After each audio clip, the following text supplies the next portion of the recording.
तो hello friends, कैसे हो आप सब। मैं धीरज और क्रांति यूट्यूब चैनल में आप सबों का बहुत बहुत स्वागत करता हूं। दोस्तों, आज के मैं इस वीडियो में आपको ओम का नियम, जो क्लास 10th के लिए बहुत ही ज़्यादा इम्पोर्टेंट टॉपिक है, ये टॉपिक हर विद्यार्थी को काफ़ी ज़्यादा फ्रस्ट्रेट कर देता है, काफ़ी ज़्यादा डिमोटिवेट कर देता है। वो ये सोचते हैं कि आखिर ये टॉपिक क्यों आ जाता है, क्योंकि वो इसको समझने का प्रयास नहीं करते हैं। तो मैं आज अपने अंदाज में, अपनी भाषा में आपको ओम का नियम समझाने आया हूँ और ज़्यादातर मैं ये प्रयास करूंगा कि एक एक पॉइंट आपको समझ में आ जाए, है ना दोस्तों। तो चलिए वीडियो को स्टार्ट करते हैं। और अगर आप मेरे इस चैनल पर नए हैं तो मेरे चैनल को सब्सक्राइब कीजिएगा और बेल आइकन को जरूर दबाइए, ताकि मैं इस प्रकार का जितना वीडियो बनाऊँ नोटिफिकेशन सबसे पहले आप तक पहुँचे। तो चलिए दोस्तों, स्टार्ट करते हैं ओम का नियम, क्योंकि मैंने पहले ही इसकी परिभाषा लिख दिया है ताकि आपको अच्छा से समझ में आए और वीडियो ज़्यादा लंबा ना हो, है ना। तो देखिए दोस्तों, ओम का नियम, ये ओम एक वैज्ञानिक का नाम है। क्या नाम है उस ओम का पूरा नाम क्या है? जॉर्ज साइमन ओम। कौन थे? ओम का पूरा नाम अगर कोई आपसे पूछेगा तो आप बताइए कि ओम का पूरा नाम होता है जॉर्ज साइमन ओम। ये जॉर्ज साइमन ओम ने आखिर अपने नाम पर ये नियम क्यों दिया और ये नियम क्या कहता है, इसको मैं आज सत्यापन करके ही बताऊंगा और पूरे परिभाषा के साथ भी आपको समझाऊंगा। चलिए दोस्तों, मैं समझता हूँ ऐसे आपको कि एक एक पॉइंट शायद समझ में आए और आप इस वीडियो पे बने रहिएगा, ताकि क्या होगा, बिना स्किप किए वीडियो को देखिएगा। चलिए देखिए दोस्तों, यहाँ पे है कि यदि किसी चालक तार के ताप में परिवर्तन ना हो तो उसमें प्रवाहित विद्युत धारा उसके सिरों के बीच आरोपित विभवांतर के समानुपाती होता है। नहीं समझ में आया कि आखिर ये क्या क्या हो गया, यही तो दिक्कत है कि समझ में नहीं आती है।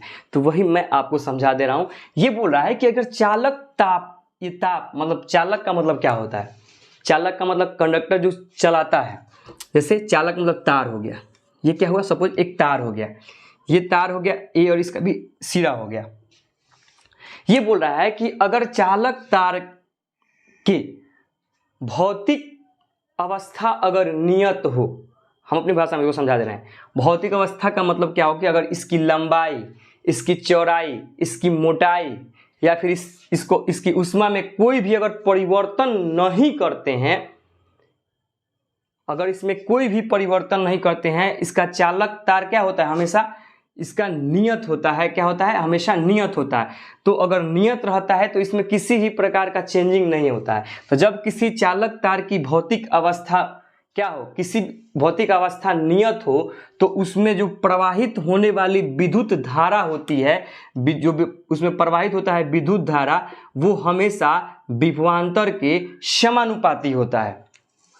अब इसको इसीलिए मैं फिगर को यहाँ पे बताया हूँ, फिगर को पहले ही बना दिया हूँ ताकि आपको समझ में आ जाए कि जब किसी चालक तार की भौतिक अवस्था में किसी भी प्रकार का परिवर्तन ना हो।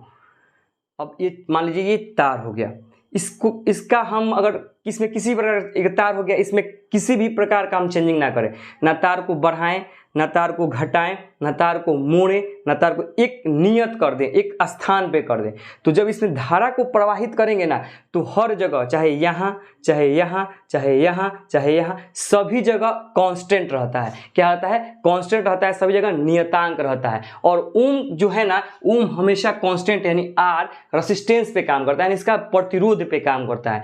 ओम हमेशा प्रतिरोध पे कार्य करता है। तो यही चीज बोल रहा है कि अगर किसी चालक तार को ले जाया गया और उसकी भौतिक अवस्था में किसी भी प्रकार का परिवर्तन ना हो, तो अगर उसमें जो धारा को प्रवाहित करते हैं, वो प्रवाहित होने वाली धारा उसमें लगे विभवांतर के समानुपाती होता है।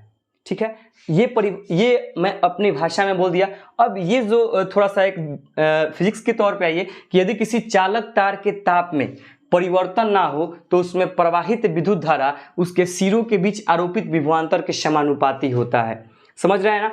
अब इसको समझते हैं यहां से कि अगर ये एक तार हो गया, इस तार में धारा I हो गई तो वोल्टेज V हो गया।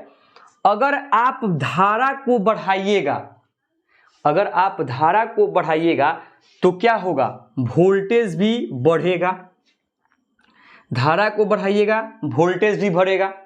अगर धारा को घटाइएगा तो वोल्टेज भी घटेगा। बोलते हैं ना घर में कि आज वोल्टेज कम आया है, जिसके वजह से फैन थोड़ा सा डीप चल रहा है, मतलब कम चल रहा है। बल्ब डीप जल रही है, वोल्टेज की वजह से होती है कि बल्ब डीप जल रही है।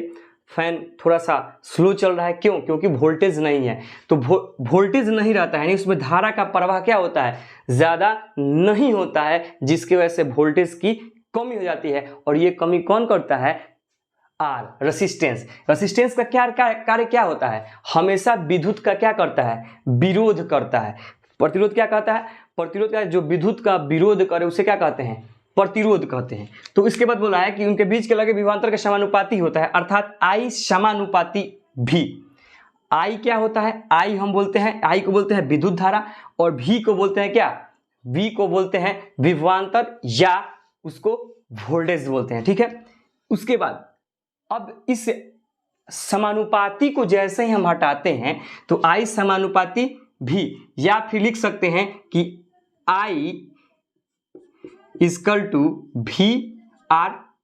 यानी ये क्या होता है? आर हमेशा, देखिए आर, जहां आर हमेशा नियतांक रहता है, आर हमेशा कांस्टेंट रहता है, तो लिख सकते हैं आर हमेशा नियतांक है तो आई इक्वल टू भी बाई आर लिख सकते हैं। आई इक्वल टू भी बाई आर लिख सकते हैं। आर हमेशा क्या होता है? कांस्टेंट होता है। तो इसको फिर से एक अलग तरीका से समझते हैं। ये बोल रहा है कि जब किसी चालक में हम विद्युत का प्रवाह करते हैं तो प्रवाह उसके, देखिए हमेशा भौतिक अवस्था में इसका परिवर्तन हम अगर कर दें, किसी भी प्रकार की भौतिक अवस्था में हम परिवर्तन करते हैं तो उसमें जो परिवर्तन करेंगे तो कोई भी प्रकार उसमें ओम का नियम नहीं कार्य होगा।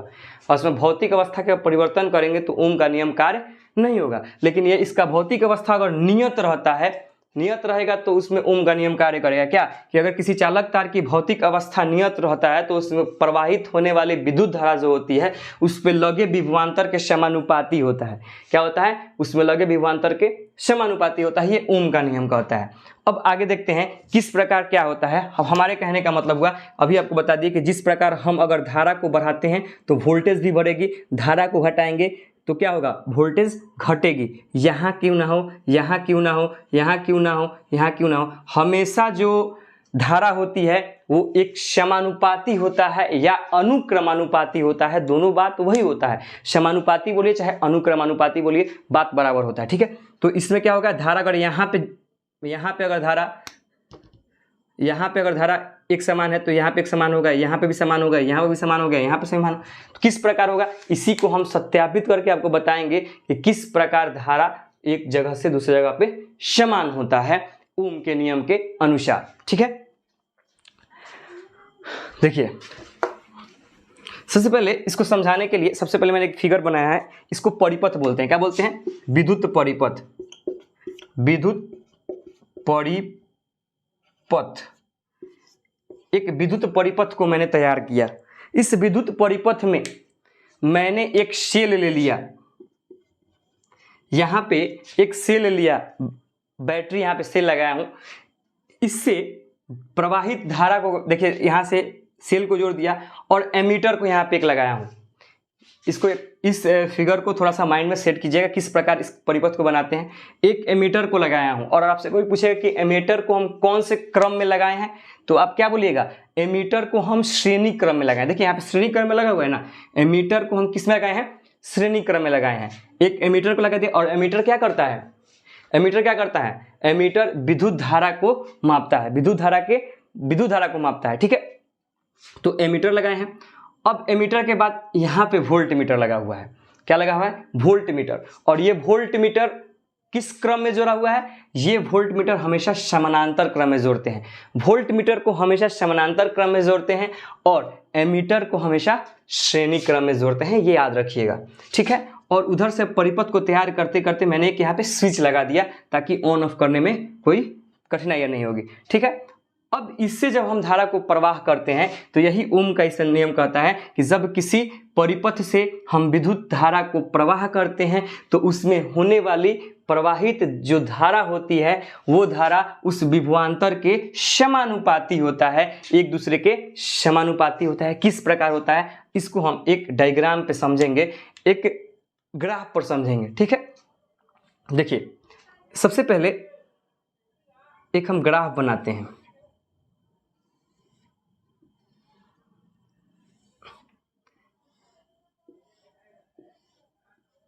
मान लीजिए कि यहाँ पे अगर धारा को हम I ले लें और यहाँ V ले लें, ठीक है।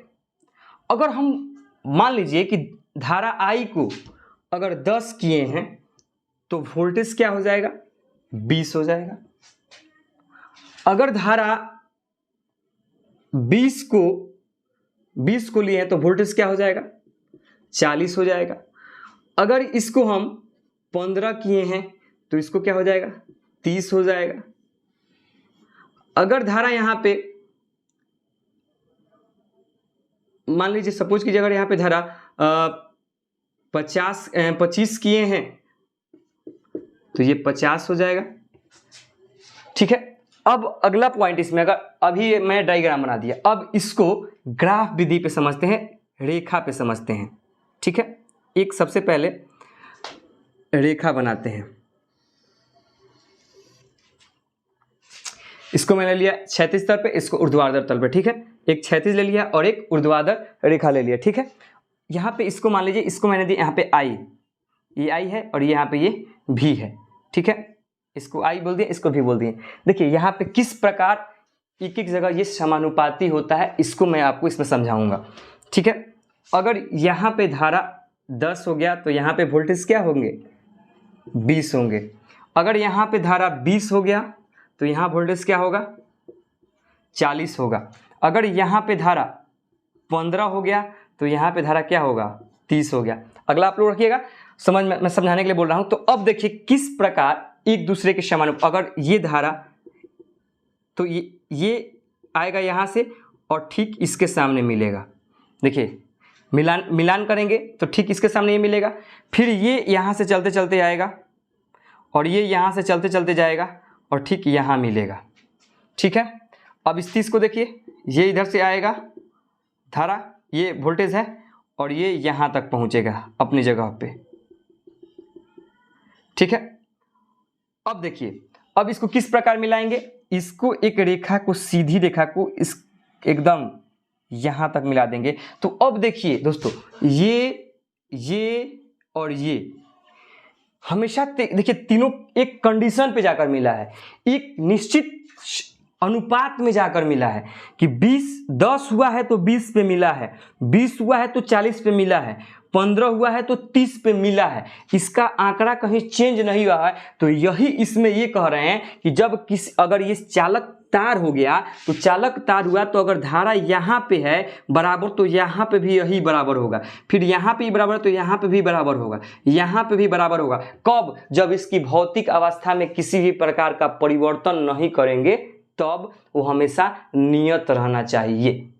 कौन, जब चालक, यानी चालक मतलब क्या होता है, तार, उसका कंडक्टर जो तार हमें क्या करता है, जिससे हम धारा को प्रवाह करते हैं, चालक, वही बोल रहे हैं। तो क्या बोलिएगा कि जब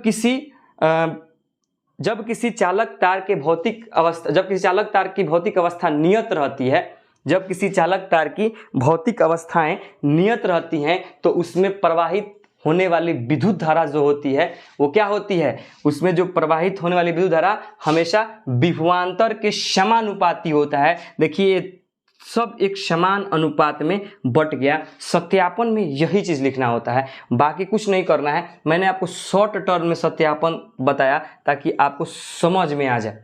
बाकी तो अब अगर लिखना पड़ेगा सत्यापन में तो मैं आपको बता दे रहा हूँ कि सत्यापन लिखने के लिए क्या करते हैं, परिचय देंगे ना, सबसे पहले परिपथ बनाएंगे। ये परिपथ बना लीजिएगा और परिपथ बनाने के बाद उसकी परिचय दीजिएगा कि एक परिपथ में मैंने सबसे पहले सेल को जोड़ा, उस सेल में सबसे पहले एमीटर को मैंने एक किसमें, श्रेणी क्रम में जोड़ा, क्योंकि एमीटर विद्युत धारा को मापती है। और उस परिपथ में एक मैंने वोल्ट मीटर को जोड़ा और ये वोल्ट मीटर क्या करती है, हमेशा दोनों सिरों के बीच के विभवांतर को मापती है, इसीलिए हम वोल्ट मीटर को जोड़े और ये वोल्ट मीटर को हमने समानांतर क्रम में जोड़ा। इतना लिखिएगा। और उसके बाद बोलिएगा उसमें एक स्विच लगा दिए। स्विच लगाने के बाद जैसे उसमें धारा को हम प्रवाह किए तो प्रवाहित करने के बाद कुछ इस प्रकार का कंडीशन हमारे सामने निकल कर आया। और ये सामने निकला कि जब किसी चालक तार की भौतिक अवस्था नियत रहती है तो उसमें जो प्रवाहित धारा जाता है, जो प्रवाहित होने वाली धारा होती है वो हमेशा उन सिरों के बीच लगे विभवांतर के समानुपाती होता है। यह ओम के नियम में हम लोग पढ़ते हैं और ओम का नियम कहता है I समानुपाती V, अर्थात I इजकल टू V/R, जहाँ R हमेशा क्या होता है, नियतांक होता है। ओम ने यही चीज़ कहा था और ओम का आप तो नाम बता दिए, ओम का पूरा नाम होता है जॉर्ज साइमन ओम। तो आई होप कि ये वीडियो आपको अच्छा लगा होगा। अगर आपको ये वीडियो अच्छा लगा तो आप इस वीडियो को शेयर कीजिएगा और अगर आप मेरे इस चैनल पर नए हैं तो चैनल को सब्सक्राइब कीजिएगा और बेल आइकन को जरूर दबाइएगा ताकि मैं इस प्रकार का जितना भी वीडियो बनाऊँ नोटिफिकेशन सबसे पहले आप तक पहुँचे। दोस्तों आज के लिए बस इतना ही। जय हिंद, जय भारत।